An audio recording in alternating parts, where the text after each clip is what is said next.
सम्राट को जब यह पता चला कि उसके राज्य में लाओ तजू नाम का एक अद्भुत दार्शनिक रहता है, मंत्रियों ने बताया कि लाओ तजू के हर शब्द में जीवन का गहरा सत्य छुपा है और उनके जैसा प्रबुद्ध व्यक्ति दूर दूर तक नहीं मिलता।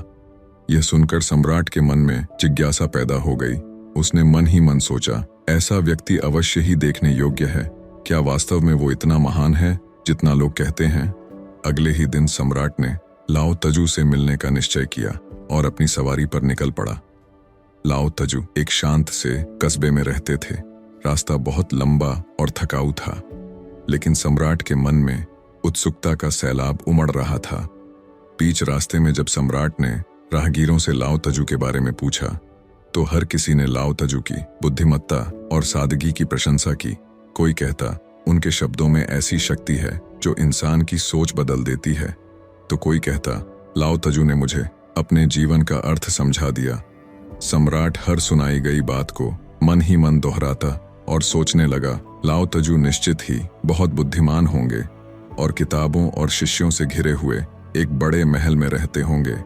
यात्रा के बाद जब सम्राट लाओ तजू की झोपड़ी के पास पहुंचे, तो झोपड़ी के बाहर एक साधारण सा मजदूर मिट्टी के सने हाथों से छोटी सी बगिया में पौधों की देखभाल कर रहा था। उसके कपड़े साधारण थे, नंगे पैर और चेहरे पर पसीने की बूंदें चमक रही थीं। सम्राट ने ठहर कर पूछा, अरे बागवान महोदय, लाओ तजू कहाँ हैं? मैं उनसे मिलने आया हूँ। मजदूर ने विनम्रता से सिर झुकाया और मुस्कुराते हुए कहा, श्रीमान, आप भीतर जाकर बैठिए, मैं अभी लाओ तजू को बुलाता हूँ। सम्राट झोंपड़ी के अंदर जाकर बैठ गया। वहां एक साधारण सी चटाई और कुछ मिट्टी के दिए जल रहे थे। सम्राट सोच में डूब गया कि इतने महान व्यक्ति के निवास का ऐसे हाल क्यों है। कुछ देर बाद वो मजदूर झोंपड़ी के भीतर आया। उसने सम्राट को प्रणाम किया और कहा, नमस्कार श्रीमान। सम्राट ने चौंक कर पूछा, अरे आप तो वही बागवान हैं जो बाहर काम कर रहे थे। लाओ तजू कहाँ हैं? उनको बुलाओ, मैं उनसे मिलना चाहता हूँ। मजदूर ने शांत स्वर में उत्तर दिया, माफ करें महाराज, लेकिन मैं ही वह बागवान हूँ और मैं ही लाओ तजू हूँ। मैं बगिया में अपना छोटा सा काम निपटा रहा था, इसलिए आपको इंतजार करना पड़ा। सम्राट को यह सुनकर अपार आश्चर्य हुआ। उसने एक गहरी सांस ली और कहा, आप जैसे साधारण व्यक्ति की बहुत महानता सुनी है, लेकिन अब देख भी लिया। मैं आपकी विनम्रता और सरलता से बहुत प्रभावित हूँ।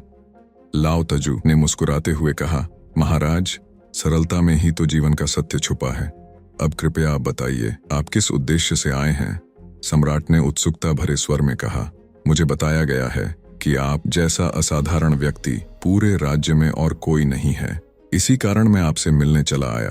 अब मैं आपसे आत्मज्ञान के विषय में कुछ उपदेश चाहता हूँ, लेकिन मुझे क्षमा करें, मैं देख रहा हूँ कि आपके पास न कोई ग्रंथ है, न कोई दिव्य सिद्धि का प्रमाण, न ही कोई ऐसी कला जो आपकी महानता को दर्शाए। फिर भी आप इतने शांत और संतुष्ट दिखते हैं। कृपया मुझे बताइए, आपके शांति का क्या रहस्य है? लाओ तजू ने शांत मुस्कुराहट के साथ उत्तर दिया, महाराज, इसका उत्तर देने के लिए सुबह का समय सही रहेगा। आप सूर्योदय से पहले मुझसे मिलने आइए।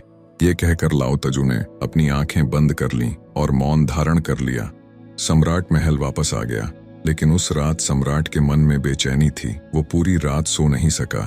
उसके भीतर सवालों का सागर उमड़ रहा था कि आखिर क्या है लाओ तजू का रहस्य? वो मुझे कौन सी अनोखी शिक्षा देने वाले हैं? सम्राट रात भर सुबह का इंतजार करता रहा, यह सोचते हुए कि अगला दिन उसके जीवन में नया मोड़ लाएगा। और यही हुआ। अगले दिन जब सम्राट पहुंचे तो देखा, लाओ तजू बगीचे में खड़े मुस्कुरा रहे थे। लाओ तजू ने शांत स्वर में कहा, महाराज, यहाँ आइए, मैं आपके प्रश्नों का उत्तर दूंगा, लेकिन पहले मेरा एक काम कर दीजिए। इस जग में पानी है, इसे लेकर इन 15 पौधों पर धीरे धीरे पानी डालिए। हर पौधे को पानी देना है, लेकिन याद रहे, जब आप ऐसा करो तो आपका ध्यान केवल पानी और पौधों पर होना चाहिए। न कोई और विचार आए, न कोई और काम के बारे में सोचें। अगर आपका मन भटके तो वहीं रुक जाइए और फिर से पहले पौधे से शुरू कीजिए। जब आप सभी पौधों को पानी दे लें तब मेरे पास आइए। सम्राट ने ऐसा कार्य पहले कभी नहीं किया था, लेकिन लाओ तजू ने कहा, इसलिए उन्होंने बिना सवाल किए पानी का जग हाथ में लिया और सावधानी से पहले पौधे में पानी डालना शुरू किया। फिर सम्राट ने ध्यान स्थिर रखते हुए दूसरे पौधे पर पानी डाला। फिर जैसे ही वो तीसरे पौधे तक पहुंचे तो सम्राट का मन महल के बगीचे की यादों में खो गया। वो महल के सुंदर बगीचों के बारे में सोचने लगे, परंतु सम्राट बुद्धिमान थे। वो समझ गए थे कि लाओ तजू उनकी परीक्षा ले रहे हैं। अगर मैंने धोखा दिया तो पकड़ा जाऊंगा। इसलिए उन्होंने खुद को रोका और फिर से पहले पौधे से पानी देना शुरू किया। सम्राट ने इस बार और ध्यान लगाकर पहले और दूसरे पौधों को पानी दिया, लेकिन जब तीसरे पौधे तक पहुंचे तो उनका मन सुंदर नदी में उलझ गया। वो सोचने लगे कि अगले महीने नाव से नदी में यात्रा करूंगा। एकदम सम्राट को समझ आया कि मन भटक गया है। अब सम्राट की बेचैनी बढ़ने लगी। उन्होंने गहरी सांस ली और एक बार फिर पहले पौधे के पास लौट आए।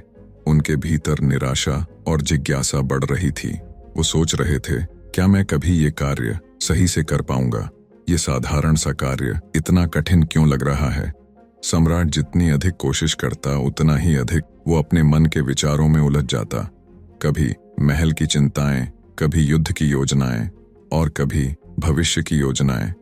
हर बार उसका ध्यान भटक जाता। धीरे धीरे शाम होने लगी, लेकिन सम्राट आखिरी पौधे तक पहुंच ही नहीं सका। थककर और हार मानकर वो जमीन पर बैठ गया। उसकी सांसें भारी थीं और चेहरा चिंता से भरा हुआ था। तभी लाओ तजू उसके पास आए और मुस्कुराते हुए बोले, महाराज, मैं आपकी ईमानदारी और प्रयास से बहुत प्रसन्न हूं। आपने हर बार रुककर फिर से शुरुआत की। यह आपके सच्चे मन और धैर्य का प्रतीक है। लाओ तजू ने अपनी शांत आवाज में आगे कहा, अब मेरी बात ध्यान से सुनिए। जब मन विचारों से खाली होता है तब उसमें मन का असली स्वरूप प्रकट होता है। इसे हम साइलेंट अवेयरनेस कहते हैं। ये वही अवस्था है जहां कोई शोर नहीं होता, केवल मन की शांति और जागरूकता का अनुभव होता है। लाओ तजू ने कहा, जब तुम इस अवस्था में होते हो तो साधारण सा काम जैसे इन पौधों को पानी देना भी तुम्हें असीम ज्ञान और शांति का अनुभव करा देता है। और यही जीवन का सत्य है कि शांति हर समय मौजूद है। सम्राट गहरी सोच में पड़ गए। लाओ तजू के शब्दों ने उनके मन को छू लिया, जैसे कोई हल्की सी हवा उनकी आत्मा को झकझोर गई हो। वो समझ गए कि यह साधारण सा अभ्यास वास्तव में एक गहरा सबक था। सम्राट ने कहा, लेकिन ये सब संभव कैसे है? जब हम कोई काम करते हैं तो विचार हमें लगातार परेशान करते रहते हैं। ऐसा लगता है जैसे हमारा मन कभी शांत ही नहीं हो सकता। लाओ तजू ने मुस्कुराते हुए जवाब दिया, राजा, तुम पौधों को पानी नहीं डाल रहे थे। तुम बस यह काम जल्दी खत्म करना चाहते थे ताकि मुझसे बातें कर सको। यही तुम्हारी परेशानी की जड़ है। जब तुम्हें काम खत्म करने की जल्दी हो तो वो काम बोझ लगने लगता है और तुम इस पल में ठहर नहीं पाते। लाओ तजू ने गंभीर स्वर में कहा, अगर तुम इस पल की अहमियत समझते और केवल पौधे और पानी पर ध्यान केंद्रित करते तो कोई विचार तुम्हें परेशान नहीं करता।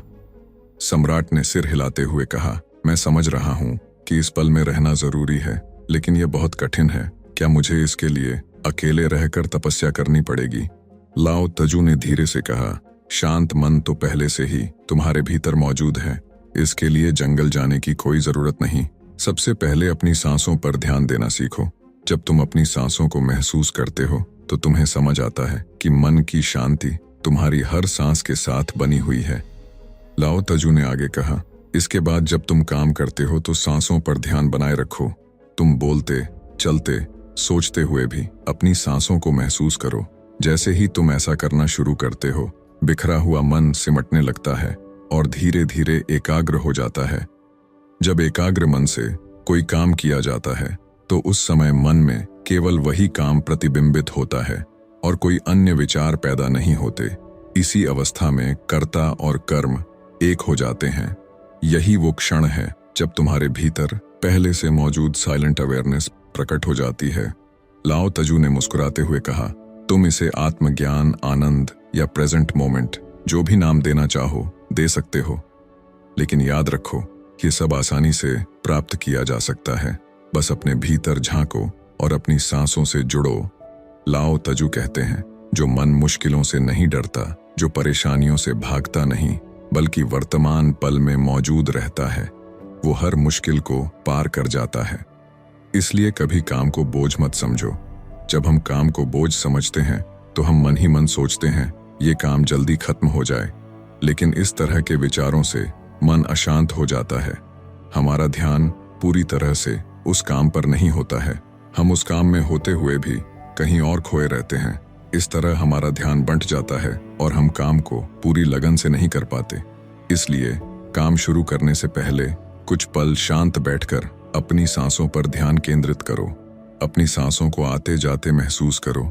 जब तुम अपनी सांसों पर ध्यान केंद्रित करते हो तो तुम्हारा मन शांत होता है और तुम वर्तमान पल में होते हो और अपने काम को पूरी लगन से डूब कर पाते हो।